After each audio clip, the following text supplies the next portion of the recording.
Seja muito bem-vindo a mais uma aula do nosso curso de obstetrícia. Uma aula agora muito legal para você. Se você tinha dúvida do que fazer com gêmeos, como são os critérios diagnósticos, como é que a gente classifica, como a gente conduz, essa aula é para você. Eu me chamo Gelson e a gente vai conversar sobre as gestações gemelares. Então vamos falar sobre isso hoje, tá? Critérios de zigoticidade, corionicidade, amniocidade, algumas particularidades do pré-natal, complicação, via de parto, o que a gente vai fazer. Então vem comigo, fica atento. Se vai anotar, anota com cuidado que tem muita coisa muito interessante aqui.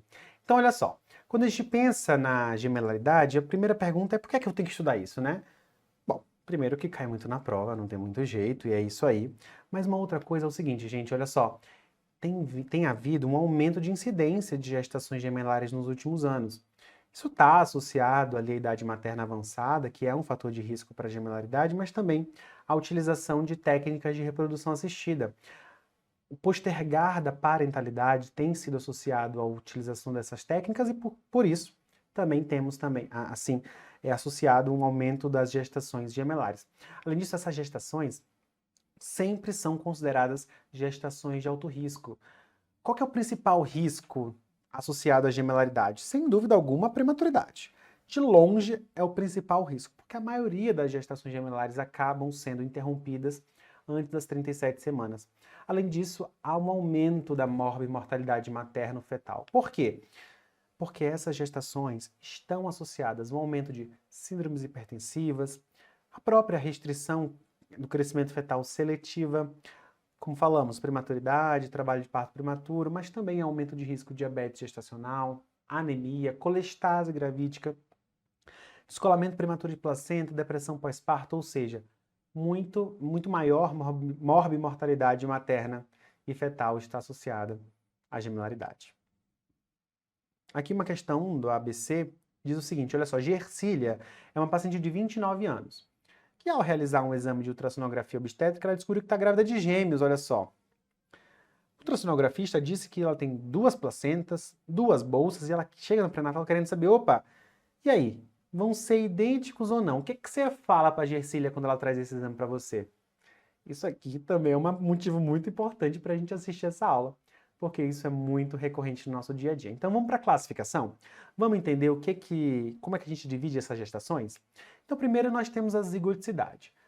Nada mais do que o número de zigotos. Cada zigoto é oriundo de uma fecundação diferente. Nós temos a corionicidade, que é o número de placentas, e a amniocidade representa o número de bolsas. Então, em relação à zigoticidade, o que nós temos? Nós temos aquela gestação dizigótica, onde eu tenho 2 ovulações e 2 fecundações. Então, aqui nós temos um embrião azul e um embrião vermelho, por exemplo. Cada um deles dará origem a um feto e um bebezinho lá no final, totalmente diferente. Isso representa 2/3 dos gêmeos. Então, pelo menos 66 até 70, 75% dos casos, dependendo da referência que você usa. Já a gestação gemelar monozigótica, que é a minoria dos casos, 1/3 dos casos, nós temos aqui, olha só, uma fecundação só e que em algum momento esse zigoto se dividiu em 2. E aí seguiu sua gestação e seguiu até a formação de 2 bebezinhos completamente idênticos do ponto de vista genético. Então, nós temos gestações dizigóticas, que são 2 fecundações, 2 embriões geneticamente diferentes, e nós temos a monozigótica, que é uma fecundação que acontece uma divisão, e aí teremos 2 bebês com DNA completamente igual. Então entenda, cada zigoto tem o seu próprio material genético. É isso, cada zigoto é oriundo de uma única fecundação. Nós temos aqui então a classificação dessas gestações, né? Então vamos ver aqui. Como é que a gente classifica as gestações monozigóticas? Aquela divisão da corionicidade, da amniocidade. Aqui, gente, tudo vai depender do momento em que essa divisão do zigoto aconteceu. Por quê? Se essa divisão do zigoto inicial aconteceu nos primeiros 3 dias após a fecundação, ou seja, até 72 horas, o que a gente vai observar? Eu vou ter um zigoto que vai se dividir inteiramente para um lado e um outro que vai inteiramente para o outro. De modo que vai haver uma formação de uma gestação dicoriônica e diamniótica. Olha só, dicoriônica porque eu tenho cada um a sua placenta. e cada um está dentro do seu saco amniótico. Isso representa 25% dessas gestações. Se, porventura, essa divisão aconteceu entre o quarto e o oitavo dia, agora eu já vou ter, olha só, uma gestação monocoriônica, olha só, uma placenta só para os dois bebês. Mas ainda cada um está ali no seu saco amniótico. Aqui é a grande maioria das gestações gemelares monozigóticas. E quando, eventualmente, eu tenho uma divisão entre o oitavo e o 13º dia, aí não tem jeito. Cada um vai, né, ambos, na verdade, estarão na mesma bolsa e dividindo a mesma placenta. É a monocoriônica monoamniótica. E por último, nós temos o caso que são os casos raríssimos ali, que são aquelas quando essa divisão acontece, mas acontece, putz, depois do 14º dia. Nesse caso, olha só, eu tenho a gemelidade imperfeita. Eu tenho um zigoto que começou a se dividir, mas não terminou de dividir. Aqui são aqueles famosos gêmeos unidos. Eles estão na mesma bolsa e também dividem a mesma placenta. É uma gestação imperfeita, monocoriônica, monoamniótica também. Mas nós chamamos isso de gemelidade imperfeita. Então, voltando à nossa divisão, o que nós temos? Olha só, toda gestação dizigótica, dois embriões, dará origem a embriões com material genético diferente, cada um com a sua placenta e cada um dentro da sua bolsa. Mas a monozigótica ela pode se comportar de qualquer forma. Se essa divisão for muito precoce, mesma coisa da dizigótica, olha só, duas placentas, duas membranas, mas se for um pouquinho mais tardia essa divisão, é uma placenta só para duas bolsas e depois é uma placenta e uma bolsa só. Então, a depender do momento em que essa divisão aconteceu, a gestação monozigótica pode sofrer essas variações. Então, voltando para a nossa questão, nós temos lá a Gersília, que tinha duas placentas e duas bolsas. Ela quer saber, pelo amor de Deus, vão ser idênticos ou não, quero comprar roupa igual, quero fazer tudo bonitinho. O que você vai dizer para ela? Olha só, letra A. Como é uma gestação dicoriônica diamniótica, eles não são gêmeos idênticos, caso seus sexos sejam diferentes. Perfeito, né? Se eu tiver um casal, aqui eu observei ele na ultrassonografia, é impossível que eles tenham o mesmo material genético. A letra B falava assim, ó, como se trata de uma gestação de né, dicoriônica diamniótica, eles não são gêmeos idênticos. Errado. A gente acabou de ver que dependendo do momento da divisão daquele zigoto, pode ser sim dicoriônica diamniótica. Letra C fala que como é uma gestação dicoriônica diamniótica, eles são gêmeos idênticos? De modo algum. Pelo contrário, 2/3 pelo menos são gêmeos diferentes. E a letra D fala que como é uma gestação dicoriônica diamniótica, eles são idênticos se os seus sexos forem iguais? Também não, porque a monozigótica também pode ter essa divisão e eles são iguais. E a dicoriônica também tem essa divisão e, né, e são diferentes. Então, assim, não é baseado no sexo que a gente vai definir se eles vão ser iguais ou não. Mais uma questão da Higgs que diz o seguinte, ó, como é que eu classifico as gestações gemelares, né, de acordo com a coluna e tal? Coluna 1 diz o seguinte, dicoriônica diamniótica, B, monodi, C, mono-mono. E a segunda coluna fala que é a partir dessa clivagem do zigoto. Entre o primeiro e terceiro dia, terceiro e oitavo, oitavo e terceiro. Questão sussa-sussa, né? Bem tranquilinha aqui pra gente. Colocou na ordem, sem grande questionamento. Quando a divisão acontece até os primeiras 72 horas, dicoriônica diamniótica. Até o oitavo dia, monocoriônica diamniótica, entre o oitavo e o 13º, mono-mono. Depois do 13º, gemelidade imperfeita. Essa é a classificação pensando em fisiologia mesmo, né, da gestação gemelar. Mas o que vem pra gente no dia a dia, e até nas questões, e muitas questões, é como é que eu faço essa classificação ultrassonográfica. Então, olha só, idealmente, para fazer essa distinção, a gente deveria fazer uma ultrassonografia ali no primeiro trimestre, com menos de 10 semanas de gestação, ainda por via vaginal, por via transvaginal.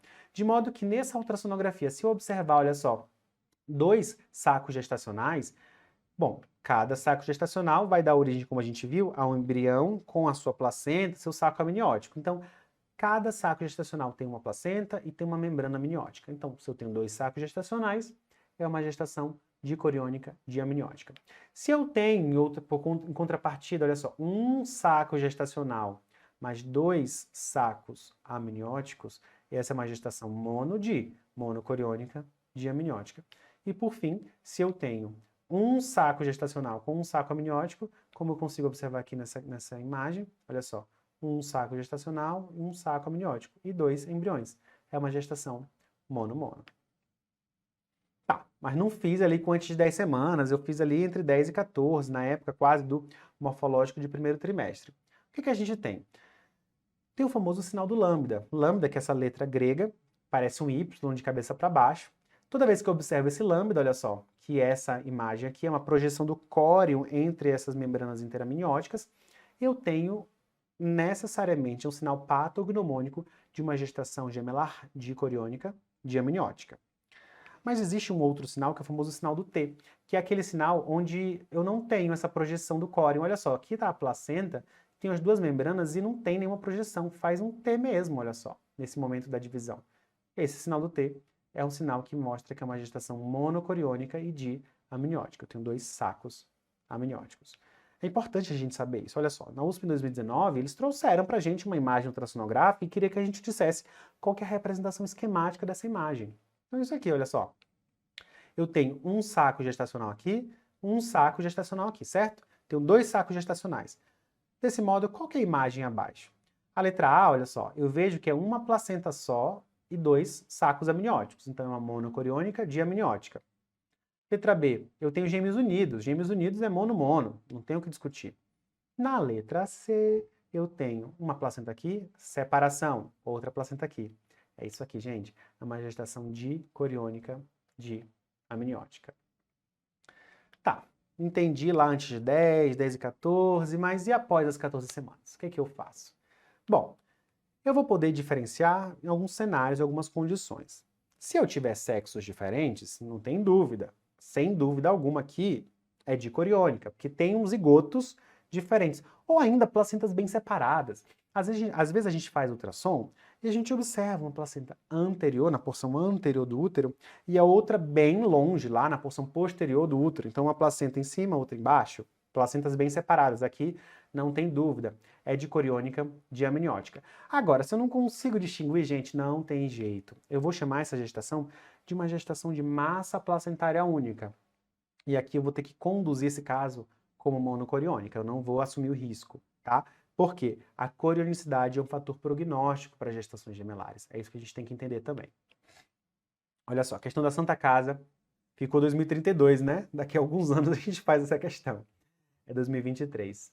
Olha só, a respeito da gestação múltipla, qual que é a correta? Letra A fala o seguinte: devem ser adotadas medidas profiláticas, como repouso, dosagem de progesterona e cerclagem? Não. Gestação gemelar é de alto risco, mas não tem que deixar a paciente deitada de perna para cima. Tá errado. A próxima questão, a próxima alternativa fala, nas gestações dicoriônicas, né, nas gestações gemelares dicoriônicas, sempre existe algum grau de anastomose nas circulações dos fetos. É errado.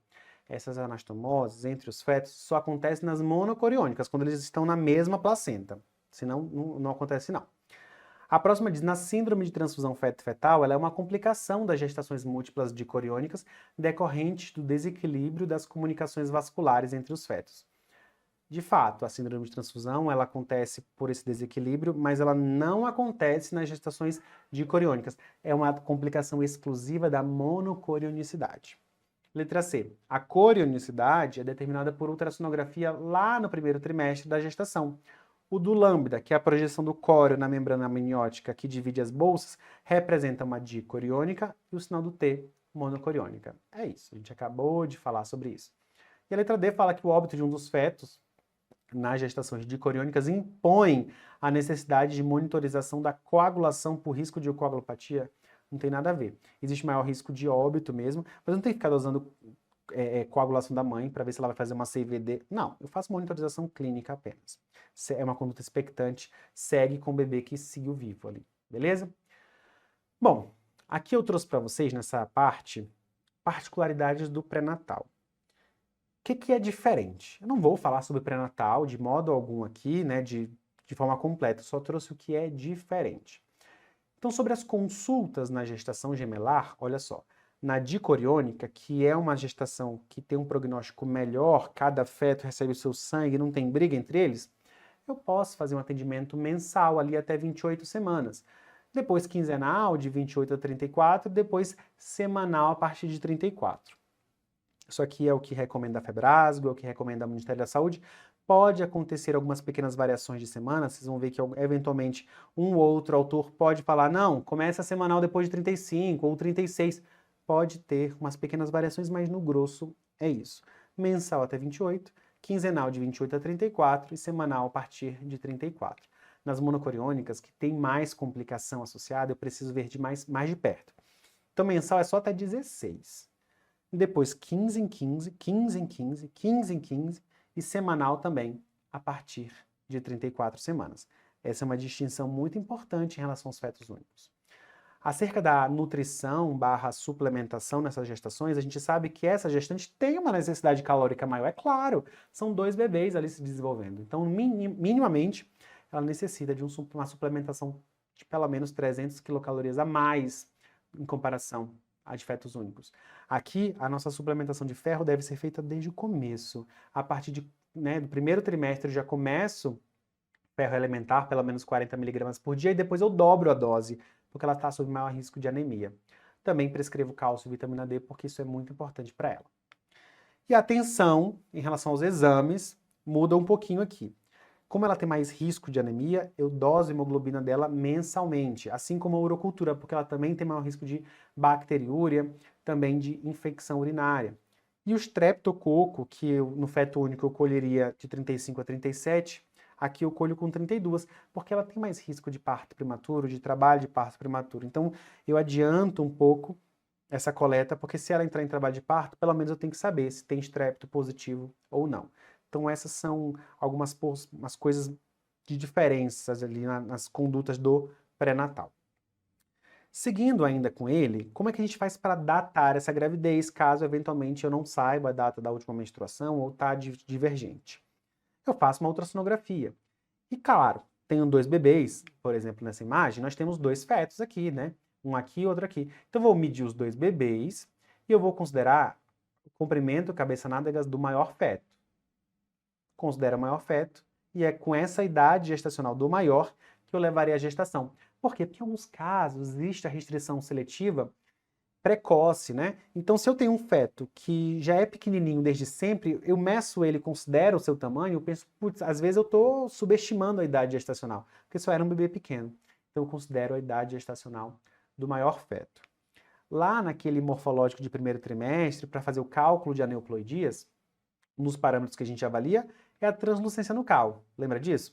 Então essa translucência nucal deve ser realizada, né, na mesma época do feto único, isso não muda, CCN de 45 a 84, mas nas gestações monocoriônicas, que claro, vão ter o mesmo DNA, portanto o mesmo risco de ter uma aneuploidia, que é o mesmo DNA, eu meço a TN dos dois, faço uma média e coloco na minha calculadora, porque são gêmeos idênticos.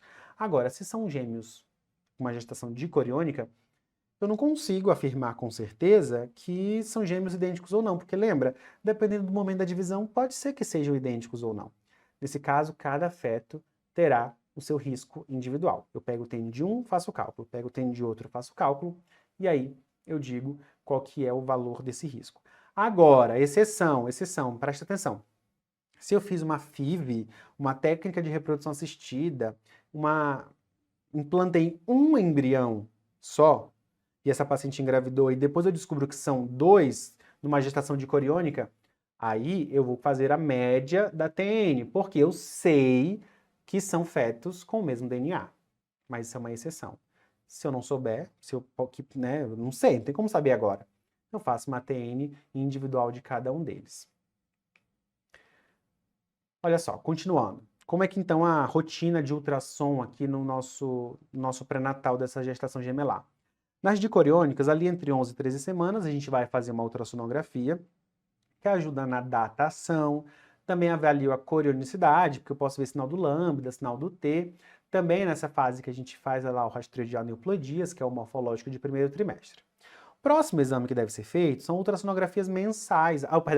20 a 24 semanas a gente faz o morfológico de segundo trimestre, faço biometria, vejo o líquido amniótico, faz a medida do colo do útero para ver risco de parto prematuro, né, para ver se o risco é muito alto, muito baixo. Vejo onde está a placenta ou as placentas, como é que está inserindo esse cordão, será que é uma inserção velamentosa, uma inserção central? E vejo o Doppler da artéria umbilical, artéria uterina. Isso aqui é o padrãozão lá na época do morfológico de segundo trimestre. Pelo menos esse ultrassom tem que ter essas informações. E aí, depois disso, aí sim, eu faço ultrassonografias mensais. De 24 até 38 semanas eu meço a biometria, vou ver o peso desses bebês, eu vejo o líquido amniótico pela técnica do maior bolsão, como é que está essa placenta, se ela é prévia, se não é prévia, bem como o Doppler da artéria umbilical e da artéria uterina, e depois só alegria, os bebês nasceram, tá tudo certo. Nas monocoriônicas é um pouquinho diferente. Então, nas monocoriônicas, inicialmente, eu faço igual da dicoriônica. O que entra de diferença aqui é apenas o rastreamento da síndrome de transfusão feto-fetal, que é uma complicação exclusiva da monocoronicidade, vamos já conversar sobre ela. Depois, entre 16 e até 34, 36 semanas, o meu ultrassom deve ser quinzenal. Então, gente, é um saco mesmo. Essa gestante, ela tem que vir pelo menos de 15 em 15 dias e depois semanalmente, lembra? Depois das 34 semanas. Mas ultrassom quinzenal. E esse ultrassom quinzenal, ele tem alguns objetivos. Biometria, Doppler, mas aqui é com mais afinco. Eu faço o rastreamento da síndrome de transfusão feto-fetal, localização das placentas, inserção do cordão, isso é igual, mas o Doppler aqui é muito mais detalhado. Não é só umbilical e uterina, como era feito anteriormente. Aqui não. Eu vejo umbilical, eu vejo ducto venoso e eu vejo pico de velocidade da artéria cerebral média para rastrear, por exemplo, a anemia de um dos fetos. Isso é muito importante. E claro, entre 20 e 24 semanas a gente faz o morfológico de segundo, mede o colo e tudo mais. Então, a avaliação dos monocoriônicos ela é muito mais detalhada. Eu vejo vários parâmetros desse bebê, quinzenalmente. E depois, deu tudo certo, os bebês nasceram e a gente fica bem tranquilinho. Então, olha só, questão do SURS de 2022, era uma gestante de 34 anos, primigesta, fez uma fertilização in vitro, compareceu ali na segunda consulta de pré-natal com ultrassom, mostrando uma gestação dicoriônica lá na 8ª semana. Ele quer saber qual é a errada. Bom, letra A fala assim, 70 a 75% das gestações são dizigóticas, portanto, dicoriônicas e amnióticas em 100% dos casos. É isso. Toda gestação dizigótica é dicoriônica e diamniótica, beleza. Pelo menos 2/3 dos casos. A gente não vai brigar aqui por conta de 5%, né? Então 70 a 75 tá tudo bem, mas ele quer errada. Letra B. O segmento pré-natal vai ser de forma mensal até 28, depois de 2 a 3 semanas após e depois semanal após 36. É um pouquinho diferente do que a gente conversou, mas mais uma vez, não vamos ficar brigando por uma ou mais, uma semaninha ali de diferença, né? Então, também está correto. Mas olha a letra C. Após a prematuridade, a complicação mais frequente da gestação dicoriônica é a síndrome da transfusão feto-fetal. Errado. Já falei isso várias vezes e vou explicar ainda mais detalhadamente para vocês daqui a pouco. A síndrome de transfusão feto-fetal é uma complicação exclusiva da monocorionicidade. Sem dúvida aqui. E a letra D, o rastreamento da gestação gemelar dicoriônica diamniótica se faz entre 11 e 14 semanas, ali com datação, rastreamento de cromossomopatias, 20 e 22, avaliação detalhada na anatomia, ok, comprimento do colo, depois disso você faz ali uma vez por mês para avaliar o crescimento, líquido e Doppler. Perfeito, sem defeitos, é isso que a gente faz mesmo, ok? Tá, Gelson, mas o parto, quero saber do parto. Pode ser parto normal, não pode ser parto normal? Quando é que eu faço o parto? Então, olha só. Meta de parto, ok? Dicoriônicas eu posso fazer ali na 38ª semana, 38 até 38 semanas e 6 dias. Monocoriônica e diamniótica é um pouco antes, então sempre vai ser prematuro, com 36. E as monocoriônicas monoamnióticas ainda mais prematuros, 32 a 34 semanas. Tá? Então, quanto mais bolsa e mais placenta, melhor. É isso que a gente tem que estar vendo aqui. E aqui eu tenho a questão da USP que diz o seguinte, olha só, uma paciente de 28 anos, secundigesta, que já tem um parto normal, ela está internada na enfermaria de alto risco, quer uma gestação gemelar dicoriônica diamniótica e tem perda de líquido há 4 dias. Hoje ela está com 33 semanas e 4 dias e uma de gestação, o primeiro gemelar está em apresentação pélvica, pesa 1.400, o segundo gemelar está em apresentação cefálica e está com 1.700 de peso. Ela queixa de dor no baixo ventre e ao exame está com a pressão normal, frequência normal, o BCF de ambos também está tudo certo, mas ela está tendo contração ali, ó, 2 contrações fracas e tudo mais, o colo já está com 3 centímetros, e ele quer saber, faz o parto, conduz, faz só um Buscopan e reavalia, inibe o trabalho de parto, o que é que faz aqui? Então, a via de parto é a seguinte, gente, olha só. Eu posso até considerar um parto vaginal desde que eu tenha uma lista de critérios muito bem seguidos. Então, obrigatoriamente, eu preciso de uma gestação gemelar diamniótica. O primeiro feto, feto 1, tem que estar cefálico. Se não tiver cefálico, esquece. O feto 2, ele pode estar do jeito que ele quiser a princípio, mas o peso dele não pode ser muito alto. Ele pode ser no máximo 20% maior do que o primeiro. Porque pensa só, se nasce um primeiro magrinho, às vezes nasceu por via vaginal, porque ele era pequeno. Se o outro for muito maior do que ele, não vai nascer. Ou tem mais risco de não nascer. Então eu tenho uma tolerância de até 20% de peso. O peso deles tem que ser entre 1.500 e 4 quilos, claro, uma equipe experiente, capacidade de monitorização contínua de ambos os fetos, analgesia de parto, porque às vezes eu tenho que fazer umas manobras internas de inversão desse feto ali interno, então entro com a mão, inverto esse feto, tiro da posição córmica para cefálica ou pélvica, por exemplo, então tem que ter analgesia de parto. E claro, a possibilidade de uma rápida conversão para cesárea, porque se eu não tiver isso, eu vou para cesárea direto. Então, voltando para aquela nossa questão, que era um bebê que já tinha uma diferença de peso ali significativa, mas também o primeiro tá pélvico, pelo amor de Deus, parto cesárea de urgência. Ela está entrando em trabalho de parto após uma ruptura prematura de membranas, não tem discussão aqui, parto cesariano. No sírio-libanês, eles trouxeram para a gente uma primigesta de uma gestação dizigótica, 36 semanas, que estava em trabalho de parto com 6 centímetros. O primeiro está em AEA e o segundo em OEA, e ambos estão ali com peso de 2.600, então peso tudo bem. Pode ser parto normal, gente? É claro que não, o primeiro feto tem que estar cefálico. Olha o que ele falou, AEA é acrômio é a apresentação córmica, de modo, nem no feto único eu faço parto vaginal, quanto mais no gemelar, a conduta é cesárea, beleza? Cesariana. Pensando nas complicações das gestações gemelares, a gente já falou sobre isso lá no comecinho da aula, tem várias complicações associadas, mas existem aquelas que são exclusivas da gestação gemelar. E a mais comum, digamos assim, de a gente ver em prova, de a gente ver até nos estudos, é sobre a restrição seletiva desse crescimento fetal. O que é isso? É quando um feto cresce normal e o outro não. É isso. E eu tenho critérios diagnósticos para pensar nisso. É uma restrição do crescimento fetal seletiva. Um dos bebês não está conseguindo crescer adequadamente. O critério maior é um peso fetal estimado menor que o percentil 3. Isso vale para mono ou para dicoriônica, isso não muda. Para monocoriônica eu tenho um pouco mais de critério, ok? Então se eu tenho, por exemplo, um peso, eu preciso de 2 aqui.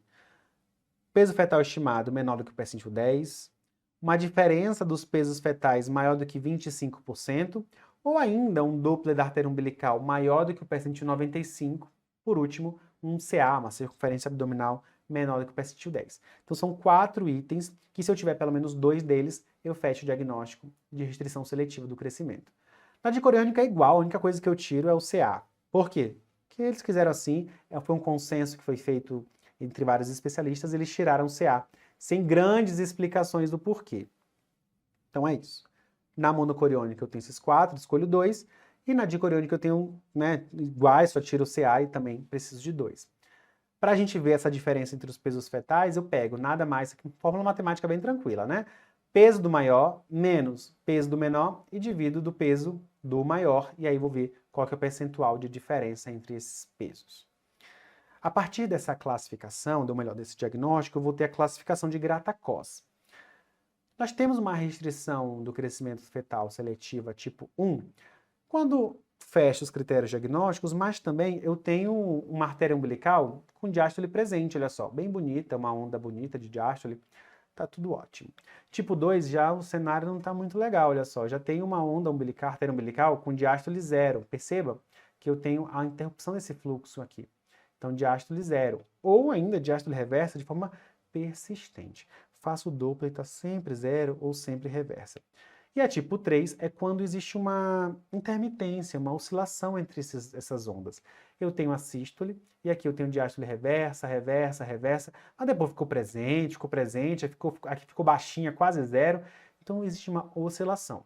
Quando acontece a oscilação desse Doppler, eu vou ter uma onda aqui do tipo 3, ok? Beleza. Uma outra complicação, e agora uma complicação exclusiva da monocorionicidade, é a famosa síndrome da transfusão feto-fetal, que a gente já viu várias vezes aqui ao longo da nossa aula, em uma ou outra questão. Essa síndrome, ela acomete de 10 a 15% das gestações monocoriônicas. Ela ocorre devido a uma anastomose arteriovenosa entre esses fetos, então em uma placenta só, naturalmente eles vão ter anastomoses vasculares, mas quando eu tenho anastomoses arteriovenosas com fluxo desequilibrado entre elas, eu vou ter priorização de um sangue indo para um feto em detrimento do outro. Esse feto, chamado de doador, ele vai ficar com líquido amniótico reduzido. O feto dito receptor, ele já fica com o líquido amniótico aumentado. Não é nem reduzido e aumentado, gente, a verdade é que o doador ele fica com oligoâmnio e o receptor com polidrâmino. Esse é o critério diagnóstico, oligoâmnio de um feto, polidrâmino de outro. E a partir disso a gente já dá o diagnóstico e também a classificação. Então olha só, o diagnóstico já é de cara o próprio estágio 1. O estágio 1 da classificação de Quintero para transfusão feto-fetal é o critério diagnóstico mesmo. O doador, ele está com oligoâmnio, ou seja, maior bolsão vertical menor do que 2 centímetros, e o receptor que está com polidrâmino, maior bolsão vertical maior do que 8 centímetros. Se isso se persistir, a gente vai tentar olhar, opa, como é que está a bexiga? Feto doador, você não vê a bexiga dele. Ele está tão seco que a bexiga é invisível. Você não vê bexiga nele. O receptor, claro, está com a bexiga super cheia, mas aqui o que define é a ausência de visualização. Não é que ele não tem bexiga, mas a ausência de visualização da bexiga no feto doador. O estágio 3 é um estágio pior, eu tenho um Doppler alterado, então eu posso ter aumento de resistência da umbilical, diástole zero, diástole reversa, não interessa. Se eu tiver Doppler alterado, isso caracteriza um estágio 3. O próximo é uma hidropsia fetal, então o feto ele fica hidrópico, todo anasarcado. E por último, estágio 5, é quando eu tenho um óbito fetal de um ou de ambos os fetos. Como é que eu trato a síndrome da transfusão feto-fetal? Esse tratamento nada mais é do que a ablação a laser das anastomoses. Então, é uma cirurgia fetal, então com fetoscópio, o fetólogo, o cirurgião fetal, ele entra dentro dessa cavidade, ele identifica a localização da placenta e vai passando um laser aqui, ó, para separar essas anastomoses. Vai queimando mesmo, cauterizando essas anastomoses para dividir o fluxo placentário de um para o outro feto.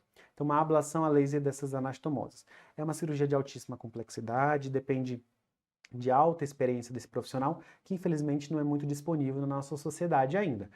Então, em vários locais eu não tenho a disponibilidade do fetólogo e de aparelho para isso.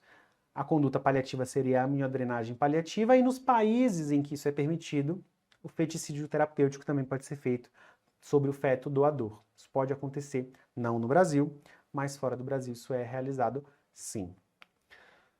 Uma outra complicação específica da monocorionicidade é a sequência TRAP. A sequência TRAP nada mais é do que a perfusão arterial invertida dos gêmeos.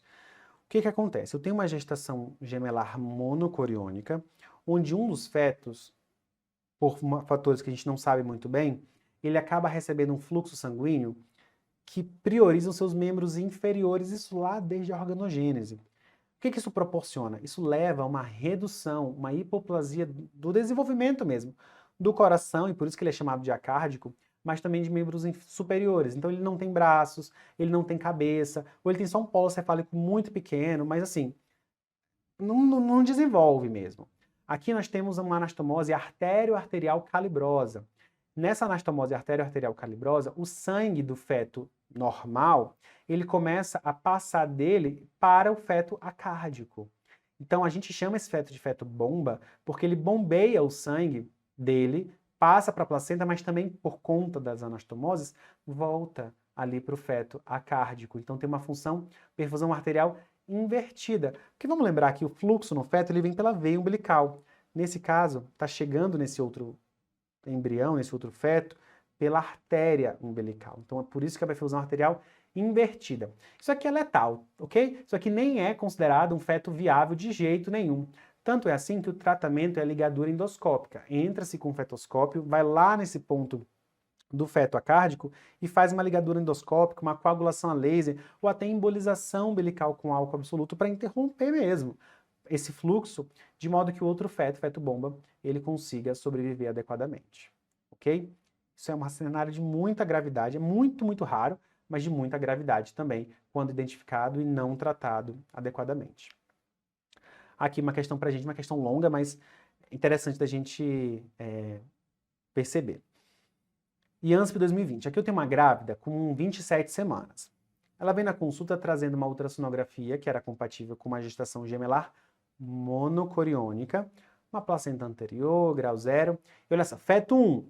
O feto 1 está cefálico, coração normal, estômago bem caracterizado, bexiga sem alterações, genitália compatível com sexo feminino, batimentos rítmicos, frequência normal, peso de 630 gramas.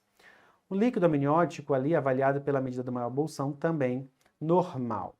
O Doppler, ela tinha uma diástole, uma artéria umbilical que oscilava de diástole 0 e reversa. Já o feto 2 está pélvico, coração normal, estômago bem caracterizado, bexiga também está tudo bem, genitália feminina, batimentos normais, mas agora olha só o peso. É um peso de 1.160, quase o dobro do anterior. O volume também de líquido amniótico estava normal e não tinha nenhuma alteração de Doppler. Ele quer saber qual que é o diagnóstico. Então, gente, ele trouxe pra gente uma gestação monocoriônica, onde eu tenho um feto de 1,100 e outro de 630 gramas. Então, de cara, eu já percebo que tem uma grande discordância aqui. Ele falou que as bexigas estavam normais e os líquidos amnióticos também estavam normais, né? Então, assim, para dar diagnóstico de síndrome de transfusão feto-fetal, o critério diagnóstico é que um seja polidrâmino e o outro seja oligoâmnio. Aqui eu não tenho isso. Aqui eu tenho restrição do crescimento fetal seletiva. E é uma gestação que, claro, monozigótica, porque é monocoriônica, quer dizer que o embrião se dividiu ali. É monozigótica, diamniótica, ele falou isso pra gente. E a restrição seletiva do crescimento, é isso que a gente observa. Mais uma questão do IANSP pra gente, em 2022 agora, uma gestante de 26 semanas, ela vem na consulta pré-natal, né, lá no Hospital X, levando consigo um exame ultrassonográfico que mostrava a presença de 2 fetos, com comprimento sugestivo, cabeça nádega sugestivo de uma gestação gemelar de 11 semanas, e evidenciava o sinal do lambda. O que isso significa, gente? Sinal do lambda, vamos lembrar, isso significa que é uma gestação gemelar dicoriônica. Dicoriônica. Bom, letra A fala que existe alto risco de feto acárdico? Errado. Primeiro que feto acárdico já é raro, então alto risco já não existe. Segundo que feto acárdico é uma complicação da monocorionicidade. Então não é o caso aqui. Alto risco para síndrome de transfusão feto-fetal? Também não. De modo nenhum. Letra C. Trata-se de uma gestação gemelar dizigótica? Não sei, né? Será que é dizigótica? Não dá para ter certeza. Por quê? O sinal do lambda mostra que é dicoriônica. Se é dicoriônica, a depender do momento que a divisão aconteceu, daquele zigoto, pode ser monozigótica, né? Então, assim, não dá para ter certeza. Vamos deixar em paz. Letra D fala que a clivagem do zigoto, caso a gestação seja monocoriônica, provavelmente aconteceu entre o 8º e 10º dia. Não. Se fosse nessa idade gestacional, seria ali monocoriônica, né? Não tem como ser dicoriônica, como a gente observa aqui. E letra E fala que a clivagem do zigoto acontece, caso a gestação seja monozigótica, provavelmente aconteceu entre o 1º e o 3º dia após a fecundação. É isso mesmo, né? Vamos lembrar, aconteceu muito precocemente, eu vou ter 2 placentas, 2 bolsas e tudo mais. Uma outra complicação específica da monocorionicidade, também e aqui no caso monoamniosidade aqui, é a famosa gemelidade imperfeita, os gêmeos chipópagos. Também é raríssima, 1%, isso acontece, vamos lembrar, quando a divisão do zigoto acontece após o 14º dia. E a partir da região que está unida, eu vou dar nomes diferentes. Então, se está unida pela cabeça, craniópagos, se está unida pelo tórax, toracópagos, se está unida lá pelo abdômen, perto da região umbilical, onfalópagos, se une ali lateralmente, parápagos, pelo bumbum, isquiópagos, né? Aqui também podemos ter os pigófagos e, por último, cefalópagos, quando está o crânio mesmo unido. Então, não tem que decorar, mas é entender que, a depender da região que está unida, que pode ser da mais diversa possível, eu tenho os tipos chifópagos diferentes de gestação gemelar.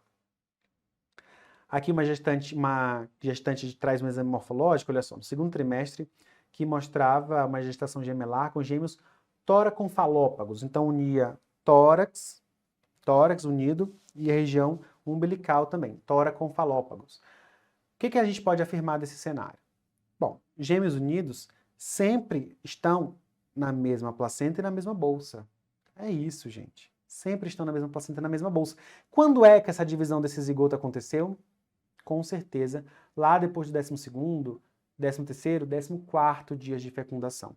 Com certeza. Então, uma gestação monocoriônica, monoamniótica após o 12º dia de fecundação.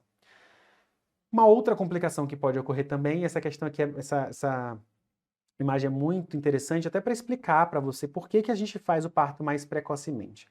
Na gestação monocoriônica monoamniótica, esses bebês sempre estão na mesma bolsa. Então, quando eles são muito pequenininhos, eles vão dando volta e mexe, volta e mexe, volta e mexe, volta, de modo que eu posso ter enovelamento de cordões. Então, essa complicação ela é exclusiva da gestação mono-mono. Por conta disso, existe um risco aumentado de óbito súbito, porque pode haver uma compressão desses cordões, é como se fosse um nó de cordão mesmo, que interrompe o fluxo, e o bebê morre. Isso é muito importante a gente perceber. E olha só essa questão do Unicamp, que interessante. Ele traz pra gente uma primigesta de 34 semanas, que não tem pré-natal, chegou na maternidade ali com sangramento vaginal intenso, mostrava uma altura uterina de 39, um colo fechado, que não tocava nada. Foi feita uma cesárea de urgência para ela. E aqui, olha só, a imagem do parto, e quer saber que tipo de complicação, condição é essa. Então aqui a gente vê um pezinho do bebê, e olha aqui do lado, um cordão todo embolado, todo embolado. Pela letra A. Letra A fala gestação monocoriônica diamniótica? Não. Enovelamento de cordão é uma complicação exclusiva da monoamniosidade e não das gestações diamnióticas. Letra B fala pré-termo com polidrama de prolapso de cordão? Não, prolapso de cordão é quando acontece prolapso, procedência por via vaginal. Letra C, gemelar monocoriônico monoamniótico? Isso aí, gente. Nós temos aqui o enovelamento de cordões. Isso é uma complicação exclusiva da monoamniosidade. Beleza? Resposta letra C. Então assim a gente finaliza a nossa aula de gemelaridade. Eu sei que tem muita coisa, tem vários critériozinhos diagnósticos, mas os pontos principais que eu quero que vocês levem exatamente de que momento aconteceu a divisão, como é feita a classificação desses gêmeos, tanto do ponto de vista fisiológico, né, momento da divisão, como ultrassonográfico. Deem uma revisada ali sobre as complicações específicas da monocorionicidade, porque aí, ó, não tem para ninguém, beleza? Um abraço e até a próxima aula.